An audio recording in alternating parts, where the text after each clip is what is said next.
জাভেদ করিম হলেন ইউটিউব এর সহ প্রতিষ্ঠাতা, একটি ভিডিও শেয়ারিং প্ল্যাটফর্ম যা আমাদের অনলাইন সামগ্রী ব্যবহার করার পদ্ধতি পরিবর্তন করেছে। এখানে জাভেদ করিম সম্পর্কে 5টি মজার গল্প রয়েছে।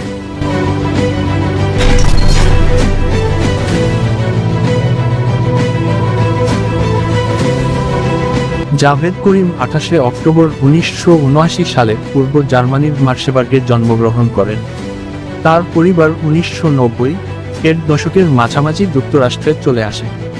করিম আরবানা চ্যাম্পিয়নের ইলিনয় বিশ্ববিদ্যালয়ে অধ্যয়ন করেছিলেন, যেখানে তিনি স্টিভ চেনো এবং চ্যাড হারলির সাথে দেখা করেছিলেন, যারা পরে ইউটিউব সহ প্রতিষ্ঠাতা হয়েছিলেন। করিম এরপর স্ট্যানফোর্ড বিশ্ববিদ্যালয়ে চলে যান, যেখানে তিনি কম্পিউটার বিজ্ঞানে স্নাতকোত্তর ডিগ্রি সম্পন্ন করেন।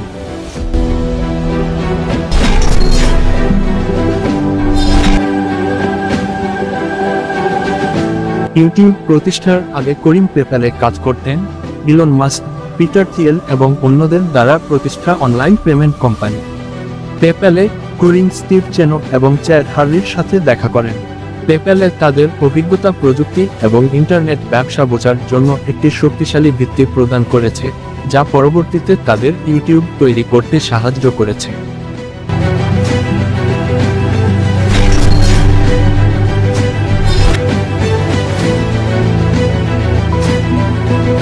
যদিও করিম ইউটিউব প্রতিষ্ঠার পর তার দৈনন্দিন কার্যক্রমে খুব বেশি জড়িত ছিলেন না, তবে তিনি প্ল্যাটফর্মের প্রাথমিক বিকাশে একটি মুখ্য ভূমিকা পালন করেছিলেন। তিনি ইউটিউবের ডিজাইন এবং প্রযুক্তি আর্কিটেকচারে অবদান রেখেছিলেন, যার মধ্যে নিরবচ্ছিন্ন ভিডিও আপলোডিং এবং প্লেব্যাকের জন্য সিস্টেম রয়েছে।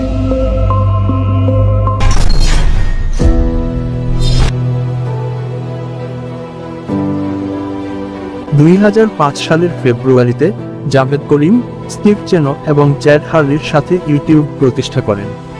করিমই ছিলেন যিনি প্ল্যাটফর্মে প্রথম ভিডিও আপলোড করেছিলেন, মি অ্যাট দ্য জু শিরোনামে 23 এপ্রিল 2005-এ। ভিডিওটিতে করিমকে সান দিয়েগো চিড়িয়াখানায় দেখানো হয়েছে এবং এখনও ইউটিউবে দেখা যায়।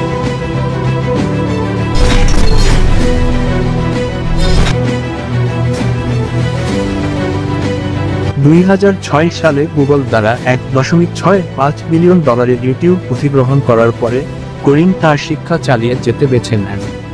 তিনি একাডেমিয়ায় ফিরে আসেন এবং স্ট্যানফোর্ড বিশ্ববিদ্যালয়ে পিএইচডি করেন। উপরন্তু করিম বিভিন্ন বিনিয়োগ এবং প্রযুক্তি প্রকল্পের সাথেও জড়িত, যদিও তিনি তার আরও বিশিষ্ট সহকর্মীদের তুলনায় পর্দার আড়ালে থাকতে পছন্দ করেন।